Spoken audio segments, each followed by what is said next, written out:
Corporation ഭരണത്തിൽ വലിയ മാറ്റങ്ങൾ ലക്ഷ്യമിട്ട് ബി.ജെ.പി. നടത്തിയ നീക്കങ്ങൾക്കിടയിൽ മേയർ സ്ഥാനത്തെ ചൊല്ലിയുണ്ടായ ഉൾപാർട്ടി തർക്കങ്ങൾ ഇപ്പോൾ പരസ്യമായിരിക്കുകയാണ്. മുൻ DGPയും നിലവിലെ കൗൺസിലറുമായ ആർ ശ്രീലേഖയുടെ തുറന്നുപറച്ചിൽ ബി.ജെ.പി. സംസ്ഥാന നേതൃത്വത്തെ അക്ഷരാർത്ഥത്തിൽ വെട്ടിലാക്കിയിരിക്കുകയാണ്. തദ്ദേശ തെരഞ്ഞെടുപ്പിൽ താൻ മത്സരിച്ചത് വെറും ഒരു കൗൺസിലർ ആകാനല്ലെന്നും ബി.ജെ.പി. അധികാരത്തിൽ വന്നാൽ തന്നെ മേയറാക്കുമെന്ന ഉറപ്പിന്മേലാണ് തിരഞ്ഞെടുപ്പ് ഗോതിയിൽ ഇറങ്ങിയതെന്നും ശ്രീലേഖ വെളിപ്പെടുത്തി.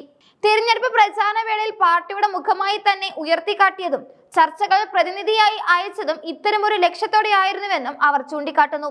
എന്നാൽ അവസാന നിമിഷം കേന്ദ്ര നേതൃത്വത്തിന്റെ ഇടപെടലിലൂടെ വി രാജേഷിനെ മേയറായും ആശാനാഥിനെ ഡെപ്യൂട്ടി മേയറായി നിയമിച്ചതോടെ താൻ തഴയപ്പെടുകയായിരുന്നുവെന്നാണ് ശ്രീലേഖയുടെ ആരോപണം. ഈ വെളിപ്പെടുത്തൽ കേരളത്തിലെ ബി.ജെ.പിക്കുള്ളിലെ ഗ്രൂപ്പ് പോരിലേക്കും സ്ഥാനമാനങ്ങൾക്കായുള്ള ചരടുവലികളിലേക്കും വിരൽ ചൂണ്ടുന്നതാണ്.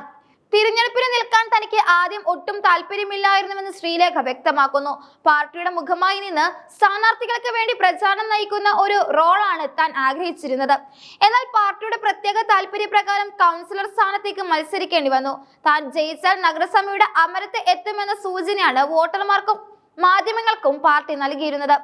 പത്രദൃശ്യ മാധ്യമങ്ങളിലെ ചർച്ചകളിൽ പാർട്ടിയുടെ നയങ്ങൾ വ്യക്തമാക്കാൻ തന്നെ നിയോഗിച്ചതും ഇതിന്റെ ഭാഗമായിരുന്നു. എന്നാൽ അധികാരം പങ്കിടുന്ന ഘട്ടം വന്നപ്പോൾ കാര്യങ്ങൾ മാറിമറിഞ്ഞു. വി രാജേഷിന് ഭരണകാര്യങ്ങളിൽ കൂടുതൽ മികവ് പുലർത്താൻ സാധിക്കുമെന്ന് കേന്ദ്ര നേതൃത്വത്തിന് തോന്നിക്കാണും എന്ന നിലയിലാണ് ശ്രീലേഖ ഈ മാറ്റത്തെ വ്യാഖ്യാനിക്കുന്നത്. കേന്ദ്രം ഒരു തീരുമാനം എടുത്തു കഴിഞ്ഞാൽ അതിനെ എതിർത്ത് ഉടക്കിട്ട് ഇറങ്ങിപ്പോകാൻ തനിക്കാവില്ലെന്നും അച്ചടക്കമുള്ള ഒരു പാർട്ടി പ്രവർത്തകയായി തുടരാനാണ് താൻ ആഗ്രഹിക്കുന്നതെന്നും അവർ തുറന്നടിച്ചു. തന്റെ വിജയത്തിനായി പ്രവർത്തിച്ച വോട്ടർമാരുള്ള കടപ്പാട് കാരണമാണ് കൗൺസിലർ സ്ഥാനത്ത് തുടരുന്നതെന്നാണ് അവർ പറയുന്നത്. 5 വർഷം ജനങ്ങൾക്കായി പ്രവർത്തിക്കുക എന്നത് തന്റെ ഉത്തരവാദിത്തമായി കാണുന്നു. ഈ തീരുമാനം ഒരുപക്ഷെ ഭാവിയിൽ ഗുണകരമാകുമെന്ന ശുഭാപ്തി വിശ്വാസവും അവർ പ്രകടിപ്പിച്ചു. എന്നാൽ ഈ മാറ്റത്തിന് പിന്നിൽ ബി.ജെ.പിക്കുള്ളിലെ കരുത്തറ്റ ഗ്രൂപ്പ് സമവാക്യങ്ങൾ പ്രവർത്തിച്ചിട്ടുണ്ടെന്നാണ് പുറത്തുവരുന്ന വിവരങ്ങൾ സൂചിപ്പിക്കുന്നത്. വി മുരളീധരൻ പക്ഷം RSSന്റെ പിന്തുണയോടെ നടത്തിയ നീക്കങ്ങളാണ് വി രാജേഷിനെ മേയർ കസേരയിലേക്ക് എത്തിച്ചതെന്നാണ് രാഷ്ട്രീയ നിരീക്ഷകർ വിലയിരുത്തുന്നത്. ശ്രീലേഖയെ പോലൊരു പുതുമുഖത്തെ ഭരണത്തലപ്പത്ത് കൊണ്ടുവരുന്നതിനേക്കാൾ പാർട്ടിക്ക് സ്വാധീനമുള്ള നേതാവിനെ കൊണ്ടുവരുന്നതാണ് ഉചിതമെന്ന് ഒരു വിഭാഗം വാദിച്ചു. ഇത് ശ്രീലേഖയെ സംബന്ധിച്ചിടത്തോളം വലിയ തിരിച്ചടിയായിരുന്നുവെങ്കിലും പാർട്ടി ചട്ടക്കൂടിനുള്ളിൽ നിന്നുകൊണ്ട് പ്രതിഷേധം ഒതുക്കി തീർക്കാനാണ് നേതൃത്വം ശ്രമിച്ചത്. ഈ സംഭവ വികാസങ്ങൾക്ക് പിന്നാലെ ശ്രീലേഖയെ അനുനയിപ്പിക്കാൻ പുതിയ വാഗ്ദാനങ്ങൾ പാർട്ടി മുന്നോട്ട് വെച്ചതായാണ് റിപ്പോർട്ടുകൾ സൂചിപ്പിക്കുന്നത്. വരാനിരിക്കുന്ന നിയമസഭാ തെരഞ്ഞെടുപ്പിൽ വട്ടിയൂർക്കാവ് മണ്ഡലത്തിൽ മത്സരിക്കാനുള്ള അവസരം നൽകാമെന്ന് സംസ്ഥാന നേതൃത്വം ഉറപ്പു നൽകിയിട്ടുണ്ട്. അവിടെ വിജയിക്കുകയാണെങ്കിൽ നിയമസഭയിൽ പാർട്ടിയുടെ കരുത്തറ്റ സാന്നിധ്യമാകാൻ അവർക്ക് സാധിക്കും. വട്ടിയൂർക്കാവിൽ പരാജയപ്പെട്ടാൽ പോലും ദേശീയ തലത്തിലെ സുപ്രധാന പദവികൾ അവർക്കായി കരുതിയിട്ടുണ്ടെന്നാണ് സൂചന. ദേശീയ വനിതാ കമ്മീഷൻ അധ്യക്ഷ പദവി ഉൾപ്പെടെയുള്ള സ്ഥാനങ്ങൾ നൽകി അവരെ തൃപ്തിപ്പെടുത്താനാണ് കേന്ദ്ര സംസ്ഥാന നേതൃത്വങ്ങളുടെ ആലോചന.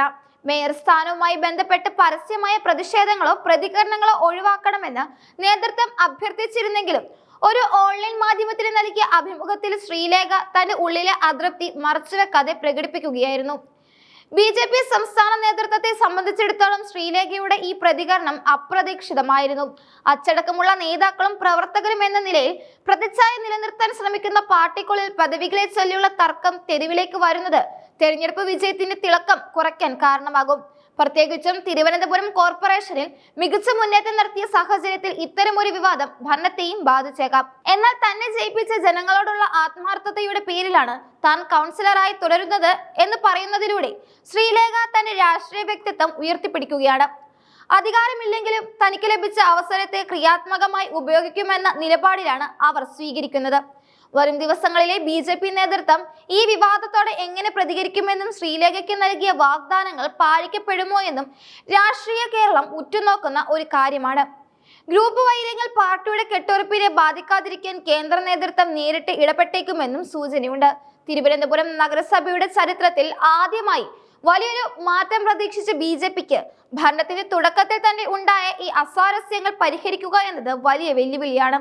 ശ്രീലേഖയുടെ രാഷ്ട്രീയ ഭാവി ഇപ്പോൾ പാർട്ടിയുടെ കേന്ദ്ര തീരുമാനങ്ങളെയും വട്ടിയൂർക്കാവ് നിയമസഭാ തിരഞ്ഞെടുപ്പിലെ പ്രകടനത്തെയും ആശ്രയിച്ചായിരിക്കും ഇരിക്കുന്നത്. ഒരു IPS ഉദ്യോഗസ്ഥ എന്ന നിലയിലുള്ള തന്റെ ഭരണപരിചയം നഗരസഭയ്ക്ക് മുതൽക്കൂട്ടാകുമെന്ന് കരുതിയിരുന്നവർക്കും ഈ മാറ്റം നിരാശയുണ്ടാക്കിയിട്ടുണ്ട്. രാഷ്ട്രീയത്തിലെ ചരടുവലികളും ഗ്രൂപ്പ് കളികളും ഭരണപരമായ മികവിനേക്കാൾ പ്രാധാന്യം നേടുന്നതിന്റെ മറ്റൊരു ഉദാഹരണമായി ഈ സംഭവം മാറുകയാണ്. വരും ദിവസങ്ങളിൽ ശ്രീരേഖയുടെ പ്രവർത്തനങ്ങളും പാർട്ടിയുമായുള്ള അവരുടെ ബന്ധവും എങ്ങോട്ട് തിരിയുമെന്ന് കേരളം കാത്തിരുന്നു കാണേണ്ടതാണ്.